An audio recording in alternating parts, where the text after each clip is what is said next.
स्वागत है आपका एक बार फिर से हमारे YouTube channel S one exam में। आज हम फिर से लेके आए हैं स्टैटिक जीके के कुछ इंपॉर्टेंट क्वेश्चंस। तो चलिए डिस्कस करते हैं उनके बारे में। तो पहला क्वेश्चन है आपका, सुप्रीम कोर्ट के जज किसको लिखकर अपने कार्यकाल से इस्तीफा दे सकते हैं? तो इसका सही आंसर है राष्ट्रपति। वो राष्ट्रपति को लिख के अपने कार्य से इस्तीफा दे सकते हैं। अखिल भारतीय सेवाओं को बनाने की शक्ति किसके पास होती है? तो इसका सही आंसर है ऑप्शन नंबर 2, संसद। नई अखिल भारतीय सेवाएं राज्यसभा द्वारा 2/3 बहुमत से हल करने के बाद ही बनाई जा सकती हैं। अनुच्छेद 312 अखिल भारतीय सेवाओं से संबंधित है। अखिल भारतीय सेवाओं में भारतीय प्रशासनिक सेवा IAS, भारतीय पुलिस सेवा IPS और भारतीय वन सेवा IFS शामिल है। भारत के संविधान के अनुच्छेद 79 के अनुसार संसद में भारत के राष्ट्रपति तथा राज्यसभा और लोकसभा शामिल होते हैं। मंत्रिपरिषद लोकसभा के प्रति उत्तरदायी होते हैं। राष्ट्रपति को भारतीय राज्य के कार्यकारी प्रमुख के रूप में जाना जाता है। प्रधानमंत्री को भारतीय राज्य का वास्तविक प्रमुख कहा जाता है। इनमें से कौन भारत के राष्ट्रपति की क्षमा शक्ति के अंतर्गत आता है? तो इसका सही आंसर है 4, उपर्युक्त सभी। देखिए, भारतीय संविधान के अनुच्छेद 72 के तहत क्षमा प्रदान करने के लिए राष्ट्रपति की शक्ति का उल्लेख किया गया है। राष्ट्रपति उन सभी स्थितियों में अपनी शक्तियों का प्रयोग कर सकता है जहां सजा या दंडादेश न्यायालय द्वारा होती है। वह इस शक्ति का उपयोग उन सभी स्थितियों में कर सकता है जहां सजा मौत का दंडादेश है। तो देखिए, इसके 3 तरह के होते हैं, दंड विराम, विराम, परिहार। दंड विराम यानी दंड को रद्द या स्थगित करना, दंड की अवधि को कम करना या दंड को रद्द होना। भारत में प्रत्येक संसदीय बैठक का पहला घंटा किस चीज़ के लिए आवंटित किया जाता है? तो इसका सही आंसर है ऑप्शन नंबर 1, प्रश्नकाल के लिए। भारत में प्रत्येक संसदीय बैठक का पहला घंटा प्रश्नकाल के लिए आवंटित किया जाता है। इस समय संसद के सदस्य प्रशासन की गतिविधि से संबंधित प्रश्न उठाते हैं। प्रश्नकाल के दौरान प्रश्नों के प्रकार 2 तरीके के होते हैं, तारांकित और गैर तारांकित। इनका उत्तर देने का तरीका मौखिक उत्तर और लिखित उत्तर। शून्यकाल, देखिए संसद में कभी भी शून्यकाल लगे तो उसका मतलब ये होता है कि शून्यकाल 30 मिनट का सत्र है जिसमें किसी सदस्य को मुद्दा उठाने के लिए 3 मिनट मिलते हैं। इसके अलावा एक सदस्य को 1 सप्ताह के दौरान केवल एक शून्यकाल का अनुरोध करने की अनुमति होती है। प्रश्नकाल के विपरीत यह प्रक्रिया के नियमों के उल्लिखित नहीं है। राज्यसभा के पदेन अध्यक्ष के रूप में किसे जाना जाता है? तो इसका सही आंसर है ऑप्शन नंबर 4, उपराष्ट्रपति। निम्नलिखित में से कौन सा विकल्प भारत के राष्ट्रपति के महाभियोग में नहीं लेता है? तो इसका सही आंसर है ऑप्शन नंबर 2, राज्य की विधानसभा के निर्वाचित सदस्य। देखिए, महाभियोग संसद में एक अर्धन्यायिक प्रक्रिया है। इस संदर्भ में 2 बातों का ध्यान दिया जाना चाहिए। संसद के दोनों सदनों के नामित सदस्य राष्ट्रपति के महाभियोग में भाग ले सकते हैं। राज्यों और केंद्र शासित प्रदेशों दिल्ली, पुडुचेरी और जम्मू की विधानसभाओं के निर्वाचित सदस्य राष्ट्रपति के महाभियोग में भाग नहीं लेते हैं, हालांकि वे उनके चुनाव में भाग लेते हैं। राष्ट्रपति के रूप में चुनाव के लिए योग्यता, कोई भी व्यक्ति राष्ट्रपति के रूप में चुनाव के लिए योग्य नहीं होगा जब तक कि उसे भारत का नागरिक होना चाहिए, उसे 35 वर्ष की आयु पूरी करनी चाहिए थी, उसे लोकसभा के सदस्य के रूप में चुनाव के लिए योग्य होना चाहिए, उसे लाभ का कोई पद नहीं रखना चाहिए। निम्नलिखित में किसने एक से अधिक कार्यकालों के लिए भारत के प्रधानमंत्री के कार्यालय की सेवा की है? तो इसका सही आंसर है ऑप्शन नंबर 2, अटल बिहारी वाजपेयी। मोरारजी रणछोड़ दास जी देसाई ने 1977 से 1979 तक भारत के चौथे प्रधानमंत्री के रूप में कार्य किया और जनता पार्टी द्वारा स्थापित सरकार का नेतृत्व किया। राजीव गांधी एक भारतीय राजनीतिज्ञ थे जिन्होंने 1984 से 1989 तक भारत के छठे प्रधानमंत्री के रूप में कार्य किया।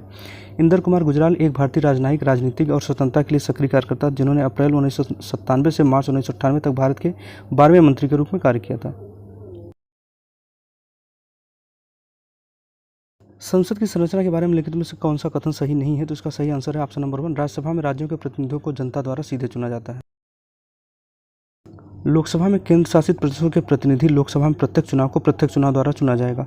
संविधान में प्रावधान है कि राज्यसभा में 250 सदस्य शामिल होंगे, जिनमें से 12 सदस्यों को राष्ट्रपति द्वारा नामांकित किया जाएगा, जिनमें पास साहित्य, विज्ञान, कला और सामाजिक सेवा जैसे मामलों के संबंध में विशेष ज्ञान या व्यावहारिक अनुभव है। कुछ सीटें लोकसभा में अनुसूचित जाति और अनुसूचित जनजाति के सदस्य के लिए आरक्षित हैं। 2008 में परिसीमन आयोग द्वारा जारी आदेश के अनुसार 412 सामान्य है, 84 सीटें अनुसूचित जाति के लिए और 47 सीटें अनुसूचित जनजाति के लिए आरक्षित हैं। भारत के राष्ट्रपति की विवेकाधीन शक्ति कौन सी नहीं है? तो इसका सही आंसर है ऑप्शन नंबर 4, संसद सत्रों को समन और भंग करना। निचले सदन को प्रधानमंत्री की सलाह पर राष्ट्रपति द्वारा पहले भी भंग किया जा सकता है। अनुच्छेद 74 कहता है कि मंत्रिपरिषद राष्ट्रपति की सहायता और सलाह देगी। जिस स्थिति में विवेकाधीन शक्ति का उपयोग किया जा सकता है, पहला, जब किसी भी पार्टी के साथ पास लोकसभा में स्पष्ट बहुमत नहीं है। दूसरा, निचले सदन में सरकार पर विश्वास खो दिया है। भारतीय राष्ट्रपति की वीटो शक्ति का प्रावधान अनुच्छेद 111 के तहत किया गया है। वीटो का प्रकार 3 होते हैं। पूर्ण वीटो राष्ट्रपति की शक्ति को विधेयक को स्वीकृति देने के लिए निरपेक्ष वीटो कहा जाता है। निलंबन वीटो, संसद को बिना विचार के विधेयक को पास करने की राष्ट्रपति की शक्ति को निलंबन वीटो कहा जाता है। पॉकेट वीटो, बिल पर कार्रवाई नहीं करने की राष्ट्रपति की शक्ति को पॉकेट वीटो कहा जाता है। राष्ट्रपति और राज्यपाल की विवेकाधीन शक्ति के बीच तुलना, ये बाद में कर लेंगे, इसको कोई दिक्कत नहीं है। विधान परिषद के 1/3 सदस्य प्रत्येक कितने वर्ष के बाद सेवानिवृत्त होते हैं? तो इसका सही आंसर है ऑप्शन नंबर 3, 2 वर्ष के बाद। एमएलसी का कार्यकाल 6 वर्ष का होता है। राज्य विधान परिषद के 1/3 सदस्य प्रत्येक 2 वर्ष के बाद सेवानिवृत्त होते हैं। यह व्यवस्था भारत की संसद के उच्च सदन राज्यसभा की तरह समानता रखती है। राज्य विधान परिषद या विधान परिषद भारत के उन 6 राज्यों में उच्च सदन है जिनमें द्विसदनीय राज्य विधायिका है। निम्न सदन राज्य विधानसभा है। इसकी स्थापना भारत के संविधान के अनुच्छेद 168 में परिभाषित की गई है। एक राज्य विधान परिषद एमएलसी का सदस्य बनने के लिए एक व्यक्ति को होना चाहिए भारत का नागरिक, कम से कम 30 वर्ष की आयु पूरी कर चुका हो, मानसिक रूप से पागल या दिवालिया नहीं, और उस राज्य की मतदाता सूची में नामांकित होना चाहिए जिसके लिए वह चुनाव लड़ रहा है। वह एक समय में संसद सदस्य और राज्य विधानसभा का सदस्य नहीं हो सकता है। प्रधानमंत्री नेता होता है किसका? इसका ऑप्शन नंबर 4 सही है, लोकसभा में बहुमत दल का। संविधान में प्रधानमंत्री के चयन और नियुक्ति के लिए कोई विशिष्ट प्रक्रिया नहीं है। संविधान का अनुच्छेद 75 केवल यह कहता है कि प्रधानमंत्री को राष्ट्रपति द्वारा नियुक्त किया जाएगा। संसदीय प्रणाली के सम्मेलनों के अनुसार राष्ट्रपति को लोकसभा में बहुमत दल के नेता को प्रधानमंत्री के रूप में नियुक्त करना होता है। जब किसी दल के पास लोकसभा में स्पष्ट बहुमत नहीं होता है तो राष्ट्रपति प्रधानमंत्री के चयन और नियुक्ति में अपने व्यक्तिगत विवेक का इस्तेमाल कर सकता है। भारत के उपराष्ट्रपति को किसके द्वारा नियुक्त किया जाता है? तो इसका सही आंसर है ऑप्शन नंबर 1, लोकसभा और राज्यसभा दोनों के सदस्यों द्वारा निर्वाचित किया जाता है इनको। उपराष्ट्रपति का चुनाव। भारतीय संविधान का अनुच्छेद 66 उपराष्ट्रपति के चुनाव का प्रावधान करता है। अनुच्छेद 66(1) में कहा गया कि उपराष्ट्रपति का निर्वाचन संसद के दोनों सदनों के सदस्यों से मिलकर बनने वाले निर्वाचक गण के सदस्यों द्वारा अनुपातिक प्रतिनिधित्व पद्धति के अनुसार एकल संक्रमणीय मत द्वारा होगा। ऐसे निर्वाचन में मतदान गुप्त होगा। उपराष्ट्रपति से जुड़े अन्य महत्वपूर्ण अनुच्छेद देख लेते हैं। अनुच्छेद 63 भारत का एक उपराष्ट्रपति होगा। अनुच्छेद 64 उपराष्ट्रपति राज्यसभा के पदेन सभापति होंगे और लाभ का कोई अन्य पद नहीं रखेंगे। अनुच्छेद 65 राष्ट्रपति की मृत्यु, पद त्याग या पद से हटाए जाने या अन्य कारण से उसके पद में हुई रिक्ति की दशा में उपराष्ट्रपति राष्ट्रपति के रूप में कार्य करेगा। अनुच्छेद 66 उपराष्ट्रपति का चुनाव। अनुच्छेद 93 लोकसभा अध्यक्ष और सदन के उपाध्यक्ष होंगे। राष्ट्रपति को हटाने के लिए संसद में कौन से प्रस्ताव को पारित किया जाता है? तो इसका सही आंसर है ऑप्शन नंबर 1, महाअभियोग प्रस्ताव। भारत के राष्ट्रपति को हटाने के लिए संसद में महाभियोग प्रस्ताव पारित किया जाता है। महाभियोग एक अर्ध न्यायिक प्रक्रिया है। भारतीय संविधान के अनुच्छेद 61 राष्ट्रपति के महाभियोग की प्रक्रियाओं से संबंधित है। राष्ट्रपति के महाभियोग एकमात्र आधार संविधान का उल्लंघन है। महाभियोग की प्रक्रिया संसद के किसी भी सदन द्वारा शुरू की जा सकती है। आरोप एक नोटिस में सम्मिलित है जो आरंभ करने वाले सदन के कुल सदस्यों के 1/4 द्वारा हस्ताक्षरित होने चाहिए। प्रक्रिया शुरू करने के बाद राष्ट्रपति को 14 दिनों की अग्रिम सूचना दी जानी चाहिए।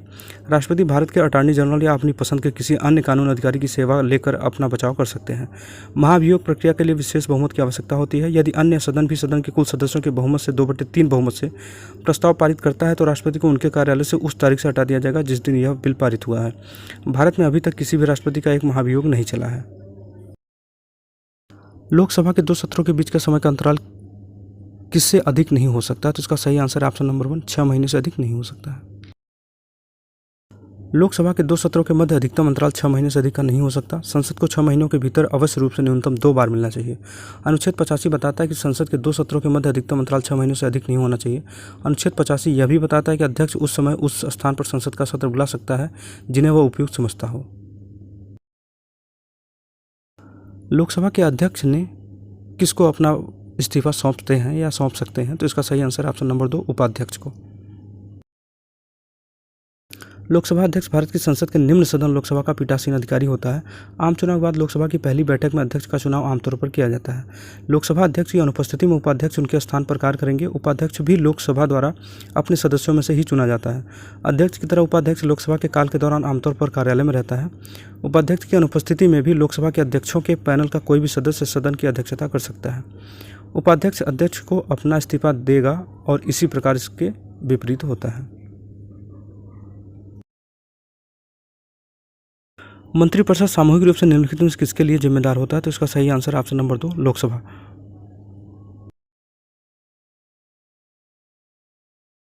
भारतीय संविधान के अनुच्छेद 75(3) ने मंत्रियों की परिषद को सामूहिक रूप से हाउस ऑफ पीपल या लोकसभा के लिए जिम्मेदार बनाया है। सामूहिक जिम्मेदारी का अर्थ है कि मंत्रिपरिषद लोकसभा के समक्ष एक इकाई के रूप में सरकार की हर कार्रवाई के लिए जिम्मेदार है, क्योंकि वे कार्यकारी और विधानमंडल के बीच एक पुल के रूप में कार्य करते हैं। यदि पीएम के खिलाफ अविश्वास प्रस्ताव पारित हो जाता है तो पूरी सरकार को इस्तीफा देना होगा। अतिरिक्त तथ्य ये है कि भारत के पहले आम चुनाव के बाद 13 अप्रैल 1952 को पहली लोकसभा का गठन किया गया था। इस लोकसभा का पहला सत्र 13 मई 1952 को शुरू हुआ। पहली लोकसभा 5 वर्षों के अपने पूर्ण कार्यकाल तक चली और 4 अप्रैल 1957 को भंग कर दी गई। प्रथम लोकसभा अवधि 13 अप्रैल 1952 से 4 अप्रैल 1957 तक। अध्यक्ष श्री जी वी मावलंकर, उपाध्यक्ष श्री एम अयंकर, महासचिव श्री एम एन काल।